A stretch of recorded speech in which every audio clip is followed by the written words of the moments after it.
India news के खास कार्यक्रम में आप सभी का स्वागत है। मैं हूं आपके साथ साधना बत्रा। नवरात्र का आगाज हो चुका है। हिंदू धर्म में नवरात्र का पौराणिक महत्व है। मां दुर्गा की आराधना की जा रही है। कहा जाता है कि 9 दिनों में अगर पूरी लगन और निष्ठा के साथ मां दुर्गा की पूजा की जाए तो इसका विशेष महत्व है। ये पर्व शक्ति की उपासना का पर्व है। इस नवरात्र में मां दुर्गा के 9 रूप शैलपुत्री, ब्रह्मचारिणी, चंद्रघंटा, कुष्मांडा, स्कंद माता, कात्यायनी, कालरात्रि, महागौरी और सिद्धिदात्री की पूजा की जा रही है। अब जानते हैं कि शारदीय नवरात्रि के पीछे की पौराणिक मान्यता क्या है। हमारे साथ स्टूडियो में खास मेहमान मौजूद हैं, ज्योतिषाचार्य रंजना राणा जी। रंजना जी, बहुत स्वागत है। नमस्कार, धन्यवाद। रंजना जी, सबसे पहले तो तमाम जातकों को बताइए कि नवरात्रि के पीछे की पौराणिक मान्यता क्या है और आज के दिन घट स्थापना का कितना महत्व जो है वो रहने वाला है। सबसे पहले नवरात्रि की सब लोगों को हार्दिक शुभकामनाएं। और हम ये देखते हैं कि 9 दिन जो है, इस दिन देवी जो है वो पृथ्वी पे आई हैं और ये 9 स्वरूप जो हैं उनकी हम इन दिनों में पूजा करेंगे। और माता रानी पृथ्वी पे हैं, अपने बच्चों को मिलने आई हैं, उनको आशीर्वाद देने आई हैं। और उसके साथ हम ये देखते हैं कि दुर्गा जी का जो पहला स्वरूप है वो है माँ शैलपुत्री, क्योंकि ये शैलराज हिमालय के यहाँ पुत्री के रूप में उत्पन्न हुई थी, इसीलिए इनका नाम शैलपुत्री रखा गया। इसके साथ साथ हम ये देखते हैं कि ये इनकी जो सवारी है वो है वृष, इसलिए इनको वृषरूढ़ा भी कहा जाता है। इनके 4 भुजाएं हैं और इनकी एक भुजा में हम देखते हैं त्रिशूल है, एक में कमल पुष्प है। और उसके साथ साथ हम ये भी देखते हैं कि ये जो है इनके अलग नामों से भी जानी जाती हैं, महेश्वरी भी हैं और शैलपुत्री भी हैं। और इसके साथ साथ यही दुर्गा माँ हैं जिनको सती भी कहा जाता है। और इन सती का जो सती का नाम के पीछे एक बहुत ही मार्मिक कथा जो है वो जुड़ी हुई है। कहा जाता है कि ये प्रजापति जो दक्ष हैं उनके यहाँ उन्होंने एक बहुत ही बड़ा यज्ञ स्थापित किया और उन्होंने सबको आमंत्रित किया, जितने भी देव हैं उनको आमंत्रित किया, सब लोगों को आमंत्रित किया, मगर उन्होंने शंकर जी को आमंत्रित नहीं किया। मगर जब देवी को ये पता चला कि उनके पिता के यहाँ पर यज्ञ है तो वो जाने के लिए बहुत ही ज्यादा उत्सुक हो गई और उन्होंने आग्रह करने लग गई शंकर जी के साथ कि वो भी जाना चाहेंगी। मगर उन्होंने उनको समझाया कि हमें आमंत्रित नहीं किया गया तो हमारा जाना वहां पर उचित नहीं है। मगर जब वो बहुत ही ज्यादा आग्रह करने लगी तब उन्होंने उनको अनुमति दे दी। ऐसे में वो अपने पीहर चली गई। जब वो पीहर गई तो उन्होंने देखा कि उनकी माता ने तो उनको बहुत ही स्नेहपूर्वक उनको बुलाया, उनसे बातचीत की, मगर उनकी जो बहनें थी वो उनके साथ अपमानजनक स्थिति में उनसे बात करने लगी और उसके साथ साथ व्यंग भी करने लग गई। और उन्होंने जो शंकर जी के लिए भी उन्होंने तिरस्कार का भाव दर्शाया। और इसके साथ साथ हम ये देखते हैं उनके पिता ने भी उनके पति के लिए अपमानजनक शब्द किए। ऐसे सुनने से वो बहुत ही ज्यादा व्यथित हो गई और उन्होंने जो यज्ञ हो रहा था उसमें कूदकर अपने आप को भस्म कर लिया। जब शंकर जी को ये पता चला वो बहुत ही ज्यादा व्यथित हो गए और उन्होंने जाके उस यज्ञ को भस्म कर दिया। और कहा जाता है कि फिर अगले जन्म में शंकर जी की शादी पार्वती जी के साथ ही हुई और ये हम देखते हैं इनको पार्वती भी कहा जाता है, हेमवती भी कहा जाता है। और ये जो सती हैं इनको सती फिर कहा गया और इनकी जो विवाह है वो शंकर जी के साथ ही अगले जन्म में हुआ। और हम ये देखते हैं कि इनमें अनंत शक्तियां विराजमान हैं और इनकी पूजा आराधना से हमको बहुत ही ज्यादा शक्तियां प्राप्त होती हैं। और हम ये देखते हैं कि इनका जो रंग है जो बहुत ही इनको प्रिय है वो है सफेद रंग। इसलिए जब हम इनकी पूजा आराधना करें हमको हमेशा सफेद पुष्प से और सफेद मिष्ठान से इनकी हमें पूजा करनी चाहिए। और इनके लिए जो हमें मंत्र बोलना चाहिए वो होता है, या देवी सर्वभूतेषु शैलपुत्री रूपेण संस्थिता नमस्तस्यै नमस्तस्यै नमस्तस्यै नमो नमः। और इस दिन हम देखते हैं जो साधक है उनका जो मन है वो एकदम मूलधारा चक्र के अंदर स्थित होता है और यहाँ से ही जो योगी है उनकी साधक जो है उनकी यात्रा आरंभ होती है। बिल्कुल अनिता जी, देखिए माँ शैलपुत्री को आज याद किया जा रहा है, उनकी आराधना की जा रही है और हालांकि पहला नवरात्र भी है और ये भी कहा जाता है कि पहले नवरात्रि में तमाम जातक जो हैं वो व्रत भी रखते हैं और व्रत रखने का भी एक अलग ही महत्व भी माना जाता है। तो तमाम जातकों को आप ये भी बताइए कि व्रत रखने की जो पूरी प्रक्रिया क्या है और हम घट स्थापना कर रहे हैं तो उसका पूरा प्रोसेस क्या रहेगा और व्रत रखने के पीछे आखिरकार क्या वजह है, महत्व क्या है। देखिए, व्रत रखना चाहिए। इस दिन हम देखते हैं कि व्रत भी रखा जाता है, इसका विधान है।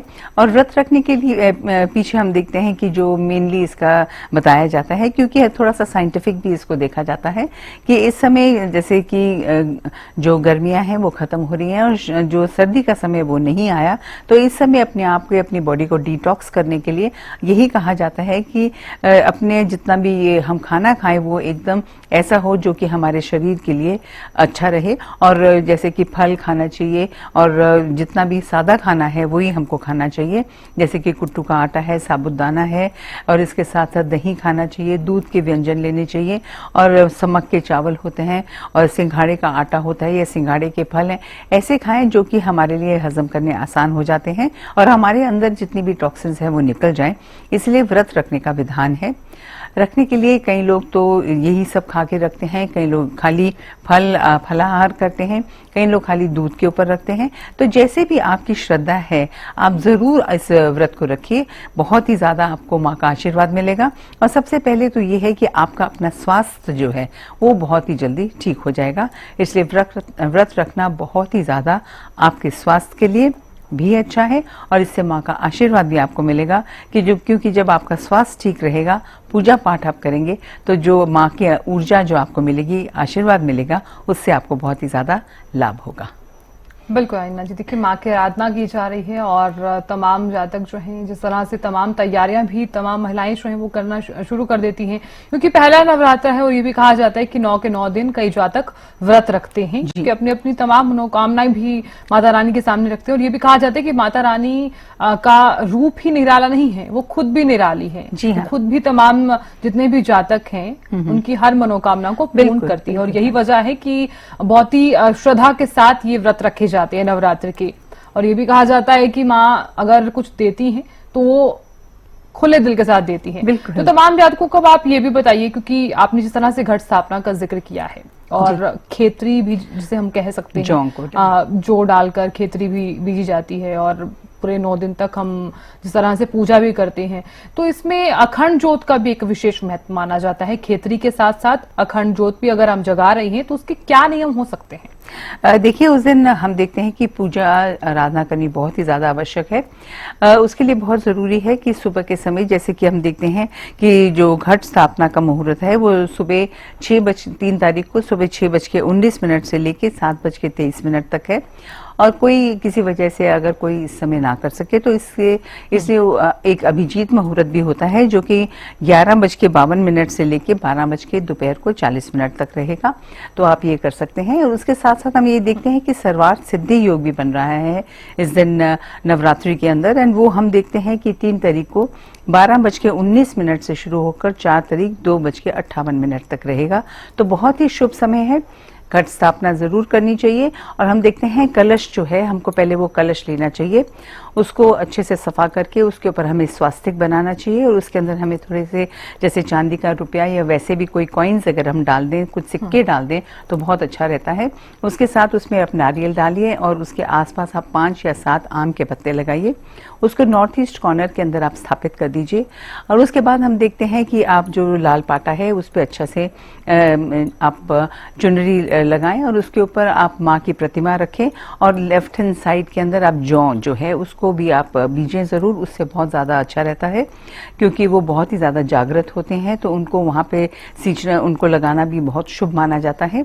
उसके साथ साथ फिर माँ की आप प्रतिमा रखिए, उसको आप अच्छे से गंगा जल से उसको छिड़के, उसको साफ करके उसके सामने आप जरूर वो मिष्ठान रखें, फल रखें, फूल रखें, मेवे रखें, चावल रखें, उसके साथ पान है, सुपारी है, रौली है, ये सब सुंदर तरीके से आप माँ के सामने रखें और एक आरती की थाली जरूर उनके सामने रखें।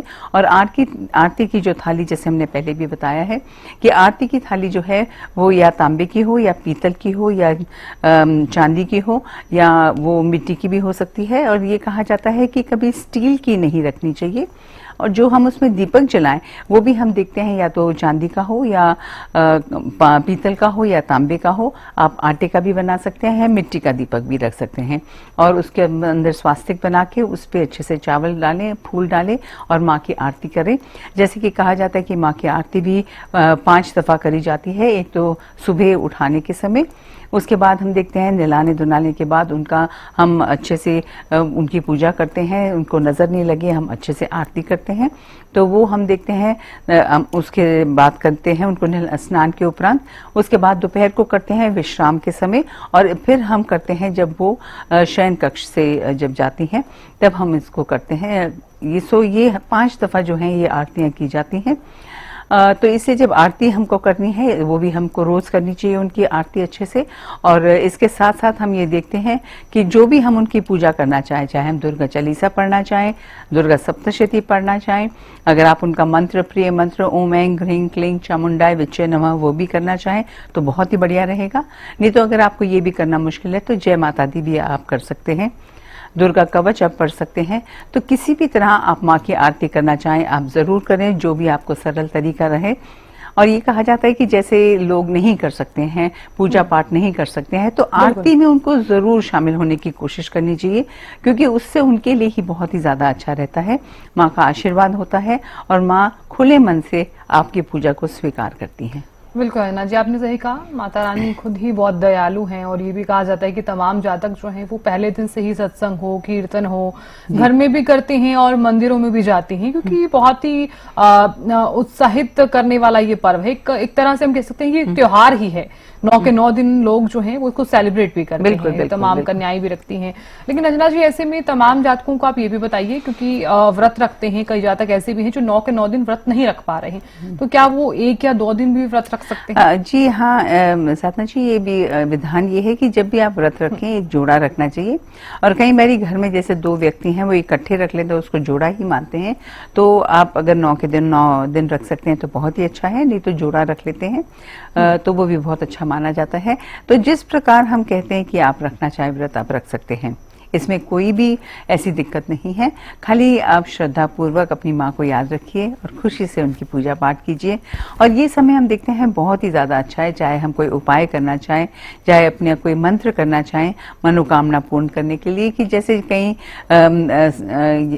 लड़कियां हैं उनका विवाह का समय आ रहा है, तो इस समय उनको ज़रूर पूजा पाठ करनी चाहिए और उनके लिए भी मंत्र होते हैं जो उनको करने चाहिए, उससे बहुत ज़्यादा उनको लाभ मिलेगा। जिस दिन कात्यायनी माँ की पूजा होगी उस दिन आप उनको अच्छे से दिल से पूजा पाठ उनकी करनी चाहिए। तो एक मंत्र भी है, बहुत ही सुंदर है, वो जितनी भी लड़कियां चाहती हैं कि उनकी जल्दी विवाह हो या उसमें थोड़ी सी विलंब आ रहा है, तो वो मंत्र है हे गौरी शंकर अर्धांगी यथा त्वम शंकर प्रिया तथा माँ कुरु कल्याणी कांता कांताम सदुर्लभाम। इस मंत्र को आप दुर्गा जी के चित्र के सामने जोत जला के, लाल पुष्प चढ़ा के, चुनरी ओढ़ के अगर आप 108 बार जैसे ही नवरात्रि शुरू हो करना शुरू कर देंगे तो आप देखेंगे आपको सुयोग्य वर की प्राप्ति अवश्य होगी और बहुत जल्द होगी। बिल्कुल अन्ना जी, आपने बताया जिस तरह से कि तमाम तरह के उपाय और मंत्र का उच्चारण किस प्रकार से भी करना चाहिए। तो ऐसे में आप ये भी बताइए कि अब जब हम पूजा कर रहे हैं, सुबह सुबह जब हम उठते हैं, वही जो हमारी दिनचर्या भी रहती है, सुबह सुबह उठने के बाद हम माता रानी के लिए भोग भी बनाते हैं। जी हाँ। माँ शैलपुत्री की पूजा आज की जा रही है, तो माता रानी को भोग में क्या पसंद है, और ये भी बताइए क्योंकि नारियल भी कई लोग जो है वो प्रसाद के रूप में चढ़ाते हैं, अर्पण करते हैं 9 के 9 दिन।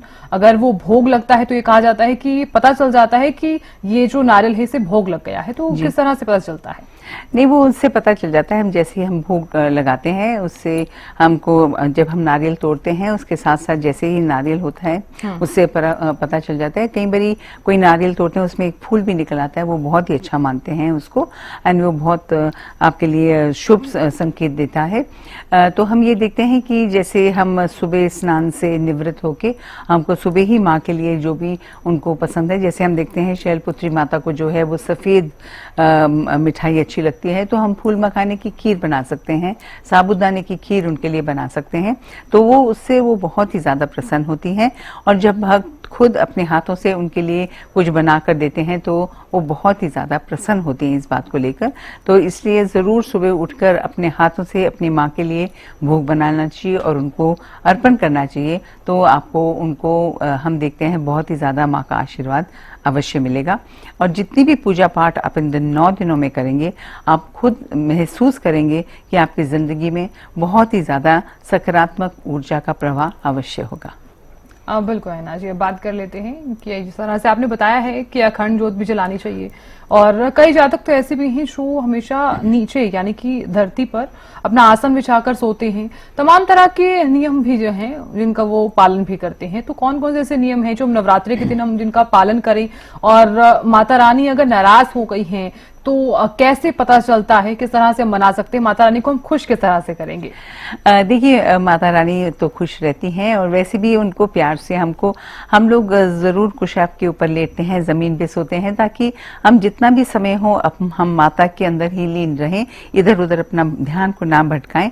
इसलिए हम यही कहते हैं कि अखंड ज्योत जलाना बहुत ही ज्यादा अच्छा होता है, क्योंकि जब हम घी की ज्योत जलाते हैं तो उससे जितनी भी नकारात्मक ऊर्जा होती है हमारे घर की, वो खत्म हो जाती है और सकारात्मक ऊर्जा का प्रवाह होता है। इसलिए क्योंकि माता भी आ रही हैं, तो घर तो वैसे ही बहुत साफ सुथरा सब रखते ही हैं, और इसके साथ साथ जितनी भी नकारात्मक ऊर्जा को निकालने के लिए आप अगर अखंड ज्योत जलाएंगे तो उससे बहुत ही ज्यादा आपके घर के लिए बहुत ही अच्छा रहेगा। और जैसे ही माता रानी आपके घर में आएंगी, जरूर आएंगी, तो वो आप देखेंगे कि आपका घर और भी ज्यादा उनके आशीर्वाद से और भी ज्यादा शुद्ध हो जाएगा। तो इसलिए अपने घर को शुद्ध करने के लिए, सकारात्मक ऊर्जा लाने के लिए आप जरूर घी की ज्योत, अखंड ज्योत अवश्य जलाएं। इससे बहुत ज्यादा आपको लाभ मिलेगा।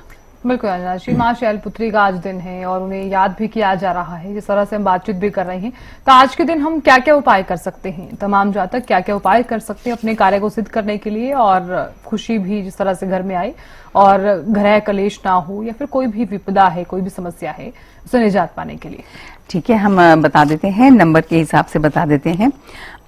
सबसे पहले हम देखते हैं 1 नंबर वालों के लिए आज का दिन उनके लिए बहुत ही ज्यादा शुभ होने वाला है, और अपने घर के अंदर सकारात्मक ऊर्जा लाने के लिए एक तो घी की ज्योत आप अवश्य जलाएं, और इसके साथ साथ आप अगर एक छोटा सा उपला ले लें, उसके ऊपर आप 11 लौंग डालें और 2 कपूर, ऐसे करके आप सारे घर के अंदर इसको घुमाएं, और साथ से अपने दिल से जय माता दी आप करते रहें, या ओम ऐं ह्रीं क्लीं चामुंडा विच्चे का मंत्र करके सारे घर के उसको घुमाकर फिर हम देखते हैं उसको बाहर आप रख दें।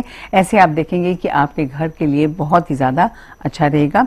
तो नंबर 2 वालों के लिए हम देखते हैं, इनके लिए भी जो समय है बहुत अच्छा रहेगा, और ये अगर आज खीर का दान कर देंगे, जैसे फूल मखाने की खीर बनाकर उसका दान करेंगे, उससे उनको बहुत ज्यादा लाभ मिलने वाला है, और इनकी हर प्रकार से जो भी मनोकामना है वो अवश्य पूर्ण होगी। इसके बाद हम देखते हैं 3 नंबर वाले हैं। 3 नंबर वालों के लिए भी हम देखते हैं समय बहुत ही अच्छा रहने वाला है, इनको फिक्र करने की बिल्कुल भी जरूरत नहीं है। और 3 नंबर वालों के लिए हम देखते हैं कि अगर ये अपने बच्चों के लेकर थोड़े से परेशान है, तो उसके लिए बहुत जरूरी है कि आज छोटी कन्याओं को अगर ये थोड़े पेंसिल है, कॉपी है, इन तरह की चीजें, या पेन है, इस तरह की चीजों का अगर दान कर देंगे, उससे इनके बच्चों के लिए बहुत ही ज्यादा अच्छा रहेगा। जो थोड़ी बहुत आपके मन में शंका है या अपने बच्चों को लेकर कुछ परेशानी है, तो वो आपकी बिल्कुल खत्म हो जाएगी।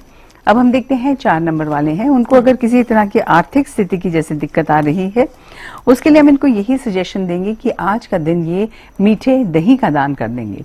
जब ये दही का दान करेंगे, उससे इनको बहुत ज्यादा लाभ मिलेगा, और जो भी थोड़ी बहुत इनके माइंड में टेंशन बनी हुई है वो इनकी बिल्कुल खत्म हो जाएगी। अब हम देखते हैं जो 5 नंबर वाले हैं, उनके लिए भी जो हम देखते हैं बहुत जरूरी है कि आज के दिन अपनी मैरिड लाइफ को इम्प्रूव करने के लिए इनको बहुत जरूरी है कि इनको एक मंत्र करना चाहिए, ओम सर्वमंगल मांगले शिवे सर्वार्थ साधिके शरण्य त्र्यंबके गौरी नारायणी नमस्तुते। ये मंत्र का उच्चारण आप 11 बार कीजिए और हमेशा ही करते रहिए, और साथ साथ आप माता रानी के सामने श्रृंगार की पिटारी आप भेंट कीजिए और लाल चुनरी भेंट कीजिए। इससे आप देखेंगे आप हमेशा आपको खुशहाली की रहेगी, और आप हमेशा अपनी जिंदगी में मधुरता आपके बनी रहेगी। इसके साथ साथ हम देखते हैं कि 6 नंबर वाले हैं, उनके लिए भी हम देखते हैं बहुत ही अच्छा समय है, इनको बिल्कुल भी घबराने की जरूरत नहीं है। आज का दिन इनको माता रानी से को क्रिस्टल की माला अर्पण करनी चाहिए, और क्रिस्टल की माला के ऊपर ही इनको अगर जय माता दी की 5 मालाएं कर लेंगे, उससे इनको बहुत ज्यादा लाभ मिलेगा। जो 7 नंबर वाले हैं, उनके लिए भी बहुत ही अच्छा रहने वाला है, और उनको हम यही बताना चाहते हैं कि आज का दिन अगर ये मोती की माला के ऊपर माता का नाम लेंगे, उससे इनको बहुत ज्यादा लाभ मिलेगा। अब हम देखते हैं जो वृश्चिक राशि वाले हैं उनके लिए भी बहुत जरूरी है कि अपने व्यवसाय में वृद्धि करने के लिए इनके लिए बहुत जरूरी है अगर ये हलवे का और चने का प्रसाद करेंगे, उससे इनके व्यवसाय में बहुत ही ज्यादा वृद्धि होगी। उसके बाद हम देखते हैं जो कि 9 नंबर वाले हैं, उनके लिए बहुत जरूरी है कि आज का दिन ये पीले फलों का दान करें और साथ में पीली चुनरी और पीली चूड़ी अगर ये माँ के सामने अर्पण करेंगे, इससे इनको माँ का बहुत ही ज्यादा आशीर्वाद मिलेगा और बहुत ही ज्यादा इनके लिए अच्छा रहने वाला है, बहुत ही ज्यादा शुभ रहेगा। बिल्कुल अविनाश जी, देखिए माँ की नवरात्रों की जो शुरुआत है वो हो चुकी है, जैसे आपने बताया। बहुत बहुत शुक्रिया हमारे साथ जुड़ने के लिए, अपना बेशकीमती वक्त देने के लिए थैंक यू। शुक्रिया। फिलहाल के लिए इस खास कार्यक्रम में इतना ही। नमस्कार।